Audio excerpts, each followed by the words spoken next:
Comme un grand nombre de femmes en France, Evelyne Delia, notre reine de la météo depuis longtemps, a en effet lutté contre un cancer foudroyant. Il y a presque 10 ans, lorsque l'animatrice vedette de la Une a appris le terrible diagnostic, Evelyne Delia a décidé de ne pas annoncer sa terrible maladie à ses fans, tandis qu'elle traversait une période difficile. Mais lorsqu'elle a commencé à s'absenter de TF1, les adeptes de l'animatrice se sont posé plusieurs questions et les doutes se sont installés. Mais pourquoi la présentatrice météo a-t-elle gardé un tel secret? Il y a le choc quand on vous l'annonce. Alors c'est vrai que j'étais un personnage public et que ça, je trouvais que ça faisait partie de ma vie privée. Et je ne voulais pas faire subir aux autres les problèmes que j'avais. Donc j'avais été très discrète à ce moment-là, a confié l'animatrice de 74 ans à Télé Loisirs, à l'occasion d'Octobre Rose.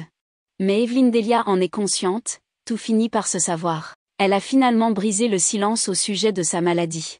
Et ne l'a jamais regretté. Je m'aperçois, et surtout par rapport au corps médical, que d'en parler c'est hyper important et c'est pour ça que je le fais, vraiment. 90% des cancers du sein sont guéris avec un dépistage précoce. Donc, tous les 2 ans, à partir de 50 ans il faut se faire dépister, a-t-elle assuré.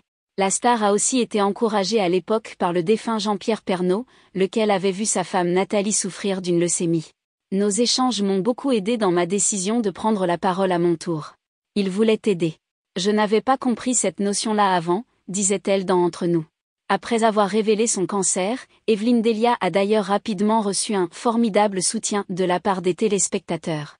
Beaucoup de femmes touchées par la même épreuve lui avaient également fait part du bien, de l'espoir et du réconfort que cela leur apportait, de la revoir travailler. Désormais, celle qui endosse le rôle de marraine de l'association Ruban Rose, une organisation ayant pour objectif d'inciter les femmes à se faire dépister, se sent investie d'une mission de communiquer sur la prévention. Sur le plateau de LCI, le 1er octobre, l'animatrice a expliqué pourquoi elle n'avait pas hésité à accepter ce rôle de marraine pour Ruban Rose. J'ai dit oui tout de suite pour une raison. J'avais entendu des médecins et des spécialistes dire que quand certaines personnes ont une certaine notoriété et en parlent, ça aide les gens et ça permet de déclencher des prises de conscience.